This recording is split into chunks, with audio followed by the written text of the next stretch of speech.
तो भाई जैसा कि हमने प्रॉमिस किया था कि हम हर दिन एक शिफ्ट का पेपर लेके आएंगे, तो आज फिर से एक नई शिफ्ट का पेपर लेके आए हैं।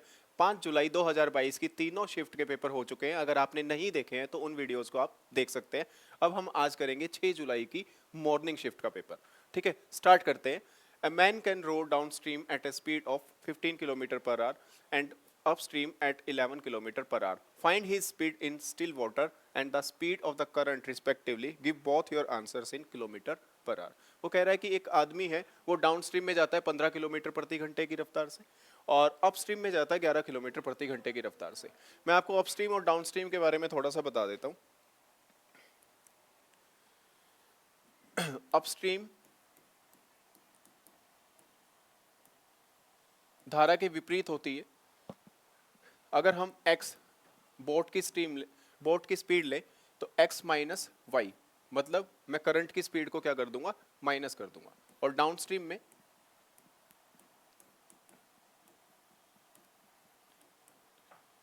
दोनों की स्पीड क्या हो जाएगी, ऐड हो जाएगी। और क्वेश्चन में दोनों ही स्पीड क्या है, गिवन है। इसने बोला डाउनस्ट्रीम की स्पीड कितनी है 15 और अपस्ट्रीम की स्पीड कितनी है 11। तो हम अगर इन दोनों इक्वेशंस को प्लस करें तो y से y क्या हो जाएगा, कैंसिल। तो यहाँ से आएगा 2x और इधर से आ जाएगा 26 और x का वैल्यू आ जाएगा कितना, 13। x का वैल्यू 13 आ जाएगा। x का वैल्यू अगर 13 आएगा तो किसी भी इक्वेशन में आप पुट करोगे तो y का वैल्यू कितना आ जाएगा, 2। तो आपका आंसर हो जाएगा 13:2। ये सिंपल सा क्वेश्चन था और सिंपल तरीके से आपने इसको सोल्व भी कर दिया। अगले क्वेश्चन पे बढ़, चलो सेकंड क्वेश्चन देखते हैं। A can do a piece of work alone in 30 days. B is 25% less efficient than A, while C is, इसको ठीक कर लीजिए, ये आएगा 33:1/3% more efficient than B. In how many days? In how many days can A, B, C working together complete the work? ये efficiency का इन्होंने ratio दे रखा है और रेशो में क्या है common, B is 25% less efficient then A और B क्या है कॉमन। तो आप B को आराम से रख सकते हैं बीच में, A, B और C। इसने बोला कि B is 25% लेस एफिशिएंट, इसका अगर फ्रैक्शन बनाए तो कितना आएगा 1/4। और B क्या है, लेस एफिशिएंट है। अगर A की एफिशिएंसी 4 है तो B की एफिशिएंसी कितनी हो जाएगी, 3 हो जाएगी। और यहाँ से 33 सही 1/3 मतलब 33:1/3 का अगर आप फ्रैक्शन बनाओगे तो ये आएगा 1/3। और उसने बोला क्या है कि while C is 33:1/3 more efficient then B, C इससे कितना एफिशिएंट है 33:1/3। तो रेशो कितना आ जाएगा, रेशो सीधा आ जाएगा 4:3:4। ठीक है। अब उसने बोला क्या है कि वर्किंग टुगेदर, अगर ये तीनों एक साथ काम करें तो ये कितने दिन में काम को खत्म कर सकते हैं। और ए काम करता है कितने दिन में, 30, और एक दिन में काम करता कितना है 40। तो टोटल वर्क आ जाएगा आपका 30 गुना में 4। और इसी काम को ये तीनों मिलके करेंगे। ए करता है एक काम 4 दिन में, बी करता है 3 दिन में और ये करता है 4। 4 और 3 7 और 4 11। तो आंसर आ जाएगा 120/11 दिन, 120/11 दिन। सिंपल क्वेश्चन था और इस तरीके से आप इसका सॉल्यूशन ले सकते हैं। सबसे पहले रेशो निकाल लीजिए एफिशिएंसी का, और एफिशिएंसी का रेशो आने के बाद क्वेश्चन में कुछ भी नहीं है। ठीक है, अगले क्वेश्चन पे बढ़ते हैं।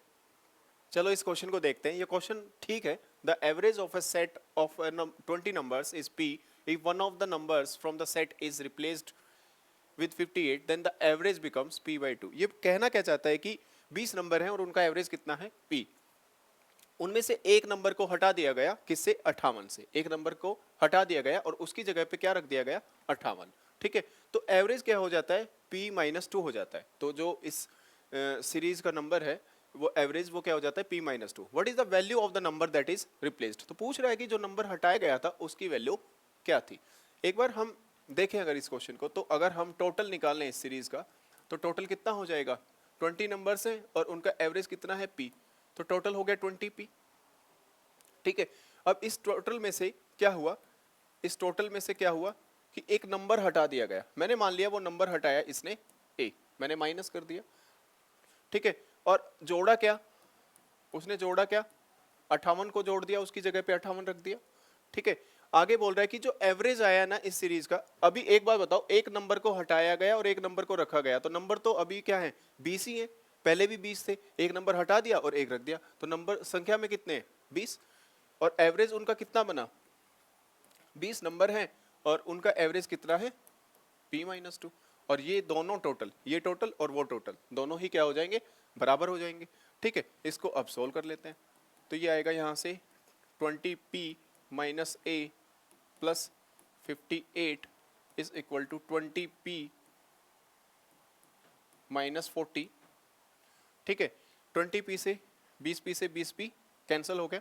ठीक है, माइनस a बराबर में कितना हो गया -98, और माइनस से माइनस कैंसिल, तो a का वैल्यू कितना आया 98। इसका मतलब जो हटाई थी संख्या उसकी वैल्यू कितनी थी 98, तो इसका आंसर हो जाएगा 98। बात समझ में आ गई?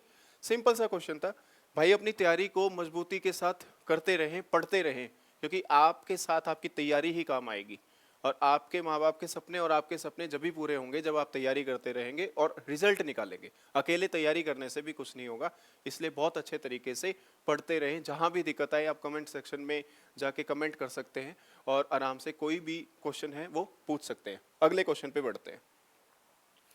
चलो नेक्स्ट क्वेश्चन करते हैं। ये कह रहा है the price of diesel increases by 5% every year. If the current price of the diesel is 80 rupee per litre, then what will be the price of diesel per litre after 2 years. कह रहा है कि 2 साल बाद diesel का price कितना हो जाएगा। तो पहले साल में 5% बढ़ रहा है और दूसरे साल भी 5% बढ़ रहा है। 5% का अगर हम फ्रैक्शन बनाएंगे तो कितना बनेगा 1/20। इसका मतलब कि 20 से बढ़ के कितना हो जाएगा 21। अगर आप चाहो तो इसको लिख सकते हो, ये इनिशियल है और ये फाइनल, ये फर्स्ट ईयर का। ठीक है, अब आपके सामने दूसरे ईयर का उसी रेट से बढ़ रहा है, तो 20 से कितना हो जाएगा 21। 20 का स्क्वायर कितना है 400, और 21 का स्क्वायर कितना है 441। ठीक है, अभी उसका जो करंट प्राइस है ना वो कितना है 80 रुपए। तो 400 यूनिट की वैल्यू कितनी है 80, और हमें निकालना क्या है the price of diesel after 2 years. तो हमें निकालनी है 441 यूनिट की वैल्यू। ठीक है, आप इसको क्या कर सकते हो 1/5 से गुना कर सकते हो। तो यहाँ भी आप 1/5 से इसको गुना करोगे और आपका आंसर आएगा कितना 88.2। ठीक है, सिंपल क्वेश्चन है, सिंपल तरीके से ही आप कर लेना इसको। ठीक है, आगे बढ़ते हैं नेक्स्ट क्वेश्चन पे।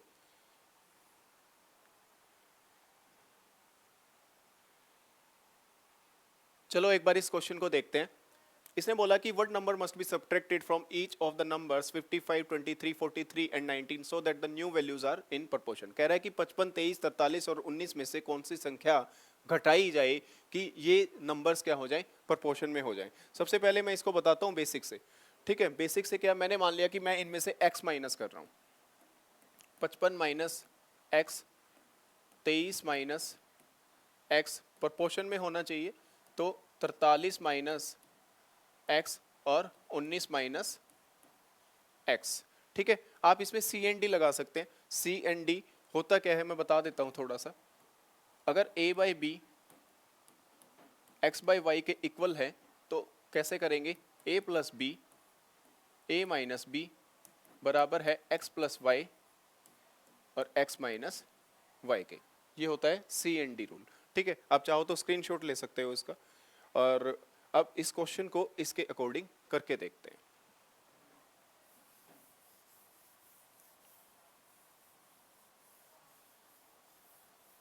अब समझो क्वेश्चन। अब ये क्या है कि 55 में अगर मैं 23 जोड़ू तो कितना मिलेगा मुझे 78 माइनस 2x यहाँ से आ जाएगा, और 55 और 23 का डिफरेंस लोगे तो कितना मिलेगा आपको 32, और x से x क्या हो जाएगा कैंसिल। सेम यहाँ पे 43 और 9 52 और 10 62 माइनस 2x, और 43 और 19 का जो डिफरेंस आएगा वो कितना आ जाएगा 24, और x से x कैंसिल हो जाएगा। ठीक है, काटा पीटी स्टार्ट करते हैं। 8 से काटो 4, 8 से काटो 3, अब क्रॉस मल्टीप्लाई आप कर सकते हो। ठीक है, ये बेसिक मेथड है। 78 को 3 से करोगे तो कितना आएगा 210 और 24 मतलब 234, माइनस में 6x, और इधर से जब जाओगे तो 240 और 8, 248 माइनस में 8x, ठीक है, माइनस में 8x, इधर से ले आओगे x को तो x आ जाएगा 2x, और ये इनका डिफरेंस आएगा कितना 14, और x का वैल्यू कितना आया 7, x का वैल्यू कितना आया 7। इसका मतलब इन सभी संख्याओं में से हमें कितना घटाना है 7 घटाना है, तो आपका आंसर हो जाएगा कितना 7। इसको आप डायरेक्ट ऑप्शन से भी उठा सकते हो, ठीक है। ऑप्शन में जब उठाओगे तो आपको मल्टीपल्स पे ध्यान देना है कि मल्टीपल्स को कैसे करते हैं। सबसे पहले मैंने ऑप्शन उठाई 9, 55 माइनस 9, और इधर से मैं माइनस कर रहा हूं 43 माइनस 9, 43 माइनस 9 कितना आएगा 34, और 55 माइनस 9 कितना आएगा 46। दोनों ही नंबर प्रोपोर्शन में नहीं है, काटने के बाद ये 23 देगा और ये 17, ठीक है। एक बार फिर से दूसरी ऑप्शन उठा के देखो, मैंने 7 उठा लिया, ठीक है।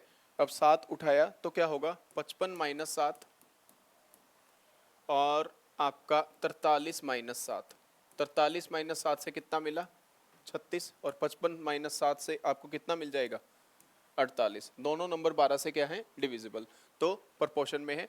इसके डिनोमिनेटर को और चेक कर लेंगे अब, ये आएगा 23 माइनस 7, और यहाँ से आएगा ये 19 माइनस 7, तो 23 माइनस 7 आपको कितना देगा 16, मतलब 48 बटे 16, और यहाँ से 12 काटोगे तो कितना आ रहा है 3, और इसको काटोगे तो कितना आ रहा है 3, आ गया बराबर। तो यही वो नंबर है जो आपको माइनस करना था, तो इसका आंसर हो जाएगा 7। जब आप ऑप्शन से उठाओगे तो आपको उनके कॉमन फैक्टर्स या मल्टीपल्स में ही आंसर मिलेगा। अगले क्वेश्चन को देखते हैं।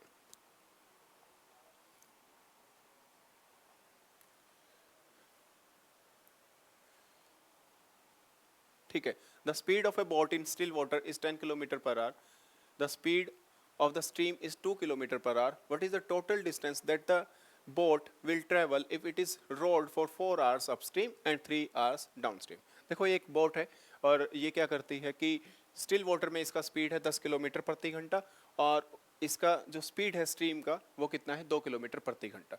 अच्छा, अपस्ट्रीम में जो स्पीड होगा, अभी थोड़ी देर पहले ही मैंने आपको बताया था, अपस्ट्रीम में जो स्पीड होगा वो क्या होगा x माइनस वाई, तो x का वैल्यू यहाँ पे 10 है और y का वैल्यू कितना है 2, तो यहाँ पे स्पीड आ जाएगा 8 किलोमीटर प्रति घंटा।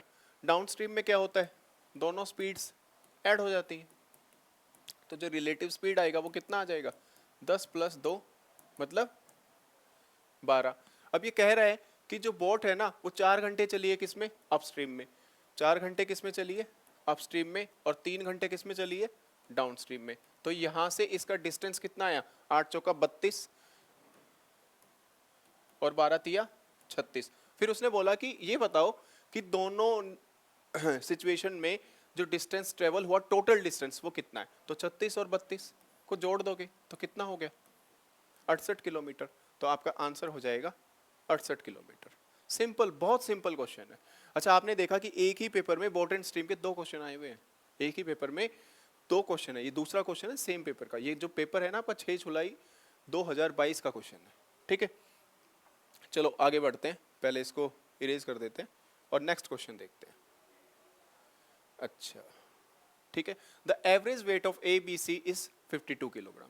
देखो ए बी सी का जो एवरेज वेट है कितना है 52 किलो है, और एवरेज वेट बी और सी का कितना है 44 किलो, और सी और ए का एवरेज वेट कितना है 46 किलो। और फिर उसने बोला कि सी का वेट बताओ, कोई दिक्कत नहीं है।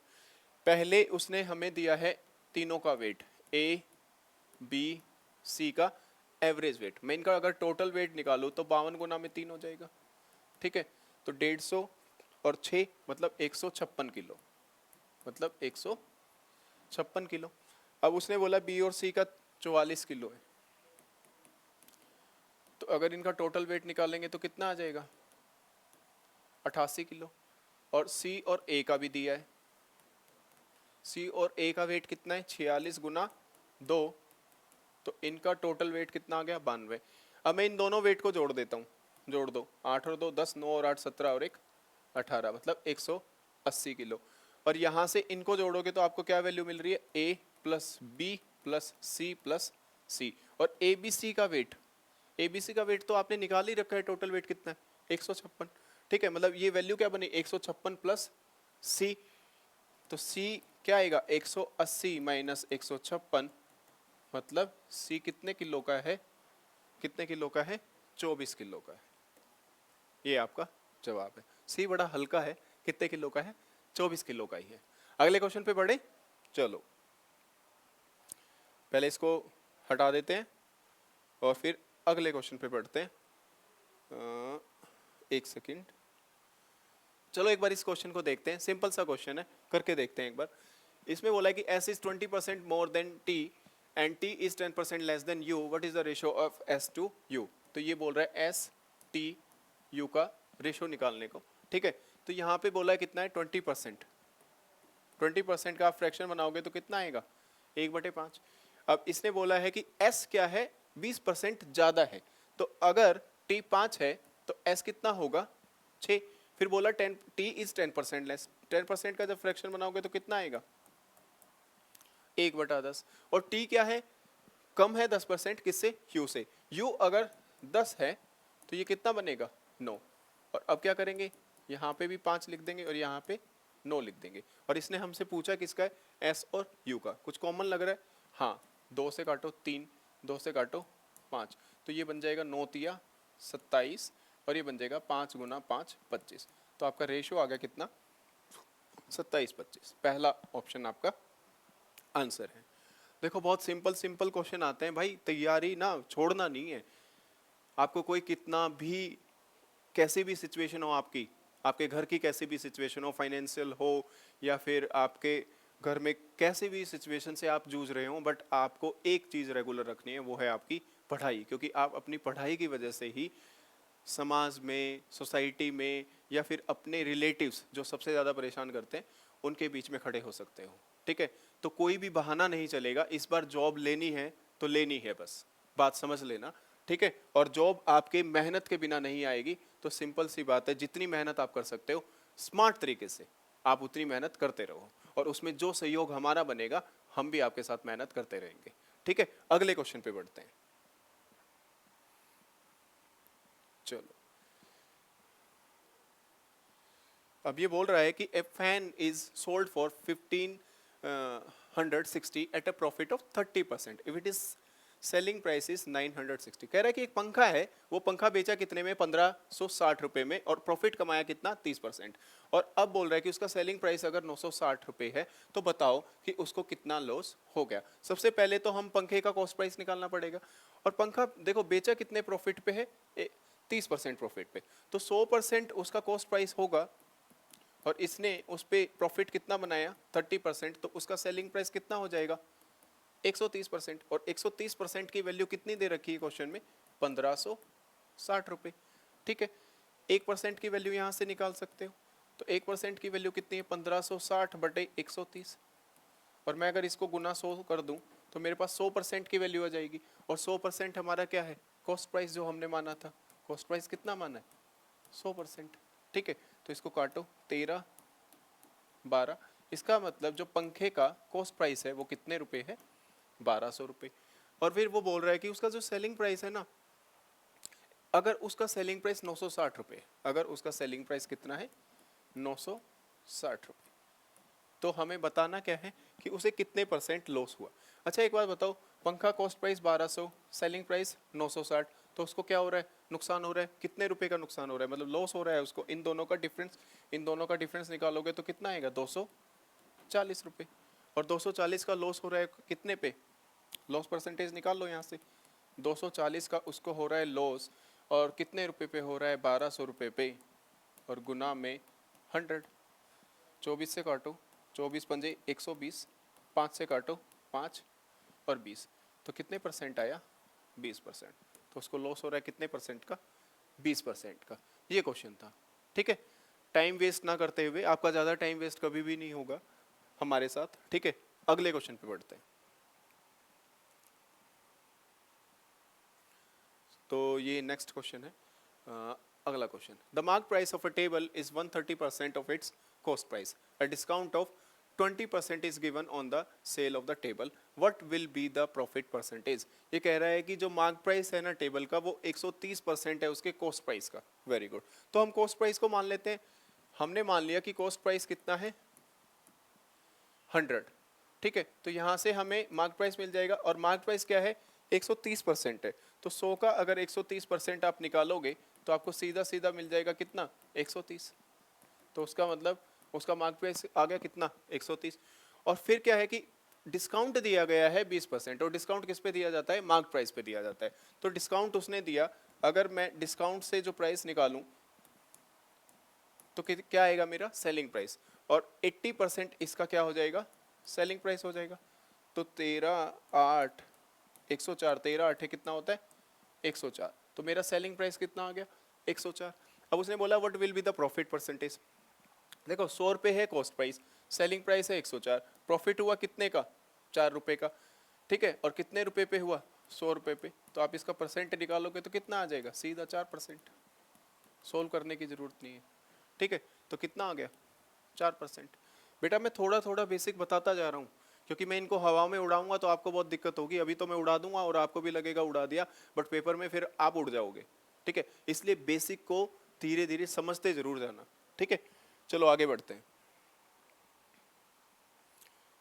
Next question. चलो बेटा अब नेक्स्ट क्वेश्चन पे बढ़ते हैं। इस क्वेश्चन को देखते हैं। If the selling price of a shirt is reduced from 440 to 410, ये कह रहा है कि एक सेलिंग प्राइस है वो 440 से घट के कितना हो जाता है 410, और ये जब होता है तो उसको लॉस होता है। कितने रुपए कीमत घट रही है 30 रुपए, और उसको लॉस हो रहा है कितना 4%। तो क्या है कि 4% की कीमत ही क्या है 30 रुपए है, ठीक है। मैं यहाँ से 1% की कीमत निकाल सकता हूँ 30/4, ठीक है। और सेलिंग कॉस्ट प्राइस हमारा होता कितना है, कॉस्ट प्राइस किसी भी आर्टिकल का होता कितना है 100%, और मैं अगर इसको 100 से गुना कर दूं तो मेरी 100% की वैल्यू आ जाएगी। इसका मतलब मेरा कॉस्ट प्राइस आ जाएगा। 4 से काटो 25, 25 दिया 75 और 1 जीरो पीछे था, तो आपका जो कॉस्ट प्राइस आया वो कितने रुपए आ गया बेटा 750 रुपये। तो आपका आंसर हो जाएगा 750। देखा आपने एमटीएस में बहुत सिंपल सिंपल क्वेश्चन आते हैं और आपके पास बहुत कम समय रह गया इन क्वेश्चंस को प्रिपेयर करने का।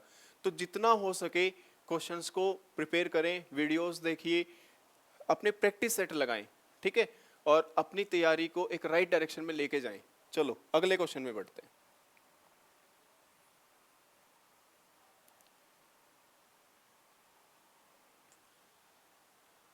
अगला क्वेश्चन ये बोल रहा है the diameter of a circle is 112 centimetre, ठीक है। What is the circumference of this circle. कितना सिंपल सा क्वेश्चन है। बोला कि सर्कमफ्रेंस क्या है सर्कल का। सर्कमफ्रेंस होता क्या है सर्कल का, जिसको परिधि बोलते हैं हिंदी में। सर्कमफ्रेंस होता है किसी भी सर्कल का 2πr, ठीक है।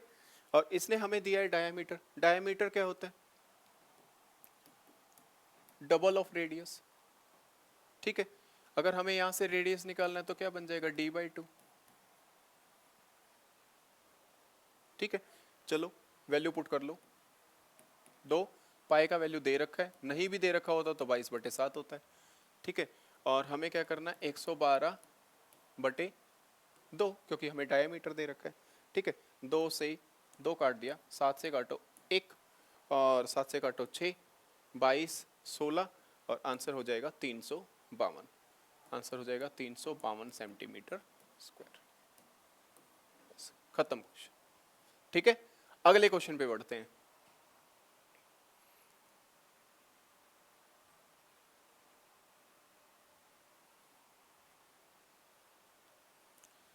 Umesh earns a simple interest of 1600 on a certain sum into 2 years at the rate of 4% per annum. How much more interest would he have earned if he had invested the same sum at 4% interest per annum compounded annually? अच्छा ये क्या कह रहा है कि दो case हैं। एक पहले केस में तो क्या है कि मुकेश को सिंपल इंटरेस्ट मिलता है कितने रुपए का 1600 रुपए का, अगर वो किसी प्रिंसिपल को मतलब किसी धन को क्या करता है 2 साल के लिए ब्याज पे दे देता है 4% पे, ठीक है। अगले में बोला कि अगर उसी धन को जो प्रिंसिपल हमारा निकल के आएगा, अगर उसी धन को वो क्या करे 4% पे मतलब सेम रेट पे ही कहाँ पे दे दे कंपाउंड इंटरेस्ट पे दे दे, तो बताओ कि उसको कितना ज़्यादा पैसा मिलेगा। तो एक काम कर सकते हैं, पहले प्रिंसिपल निकाल लेते हैं। हमें ब्याज मिल रहा है कितना, 1600, प्रिंसिपल निकाल लेते हैं। रेट क्या है, 4%, और कितने साल के लिए है, 2 साल के लिए। ठीक है, 4 दूनी 8 दूनी 16, तो हमारा प्रिंसिपल यहाँ से कितना आ गया, 2 जीरो ये 2 जीरो ये, तो मतलब 20,000। हमारा प्रिंसिपल कितना आ गया, 20,000। पहली बात तो यहाँ हो गया। ठीक है, उसके बाद एक बात देखते हैं कि ये दो केस हैं। पहले केस में आपको पता है कि सिंपल इंटरेस्ट क्या है, हर साल बराबर लगता है। तो मैं अगर इसके सिंपल इंटरेस्ट का निकालूं तो सिंपल इंटरेस्ट पहले साल भी 4% लगेगा और दूसरे साल भी कितना लगेगा, 4%, तो टोटल कितना लगा, 8%। अब बात करते हैं कंपाउंड इंटरेस्ट पे। कंपाउंड इंटरेस्ट सक्सेसिव लगता है, तो 4 + 4 और 4 गुना में 4/100, तो मतलब कितना लग रहा है, 8.16%। ठीक है, इन दोनों का डिफरेंस कितना आ रहा है, 0.16%, 0.16%, और यही डिफरेंस हमें निकालना है। अगर मैं इस डिफरेंस को प्रिंसिपल से मल्टीप्लाई कर दूंगा तो मेरा डिफरेंस आ जाएगा, करके देख लो।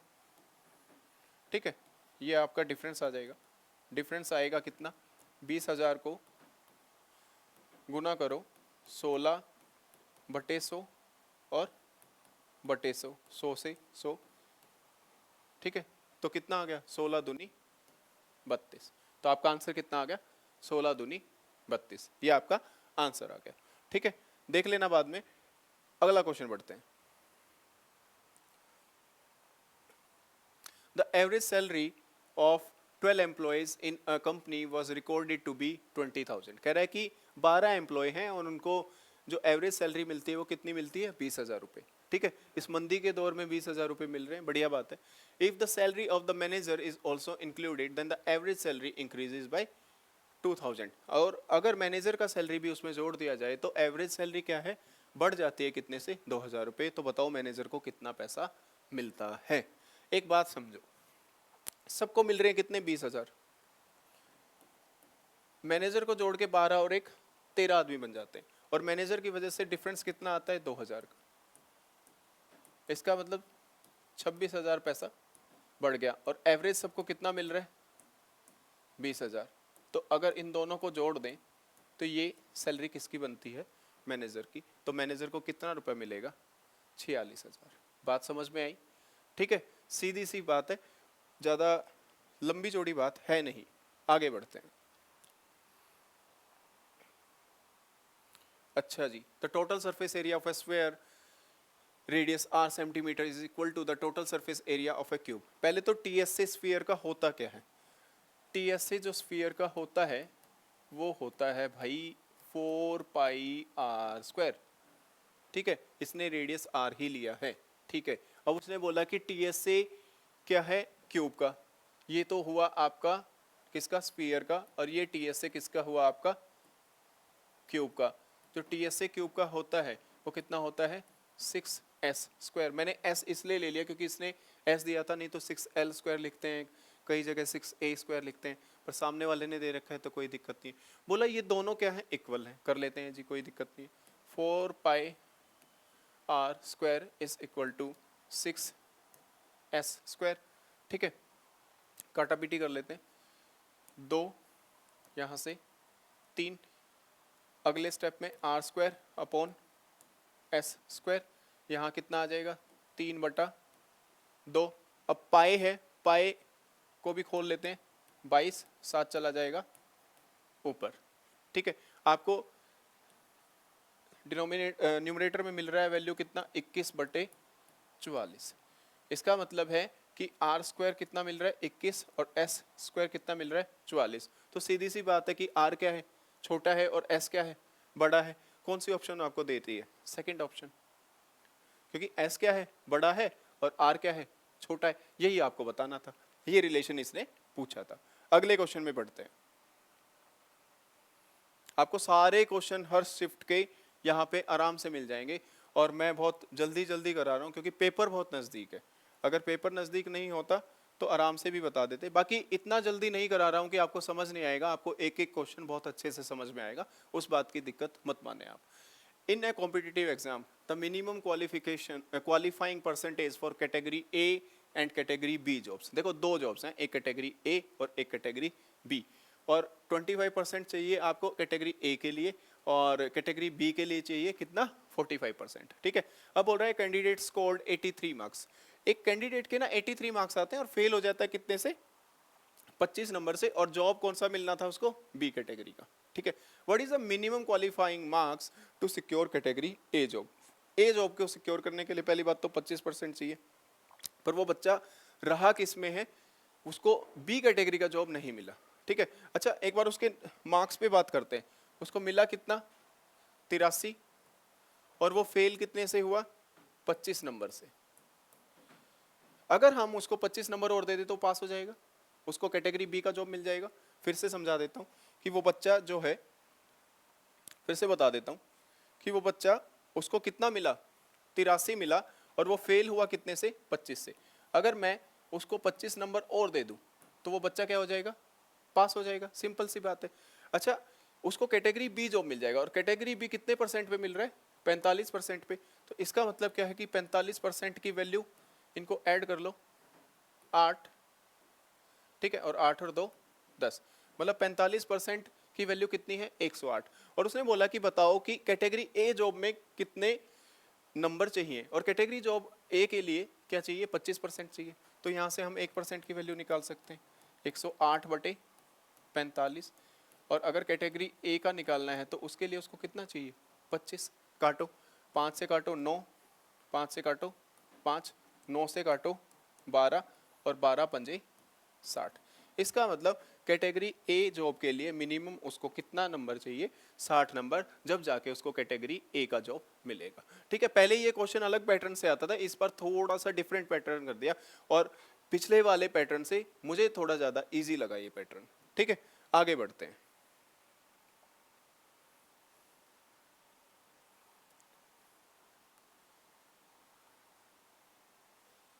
अच्छा, the perimeter of a square is equal to the perimeter of a rectangle and the latter has a width of 12 centimeter. The area of the square is 400 centimeter.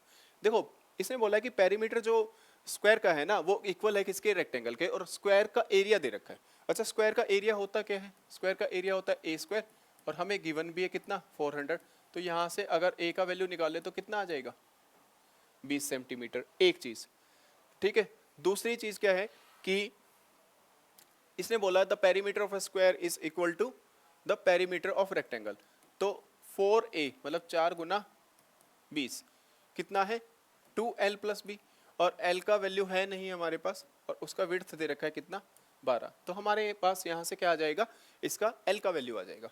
तो काटना चाहो तो यहीं पे काट दो, कितना 20 दूनी 40 minus 12 is equal to l. तो l का वैल्यू कितना आ गया 28. और हमसे पूछा क्या है उसने, find the area of the rectangle, और रेक्टेंगल का एरिया क्या होता है l इंटू बी.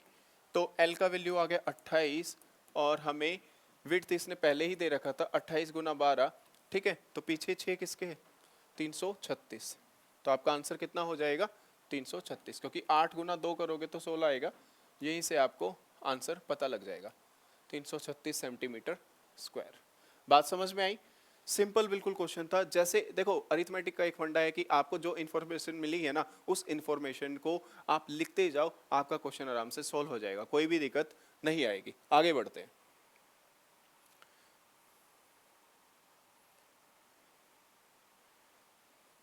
ये वीडियो थी हमारी, ये आपकी 6 जुलाई 6 जुलाई 2022 मॉर्निंग शिफ्ट का पेपर था.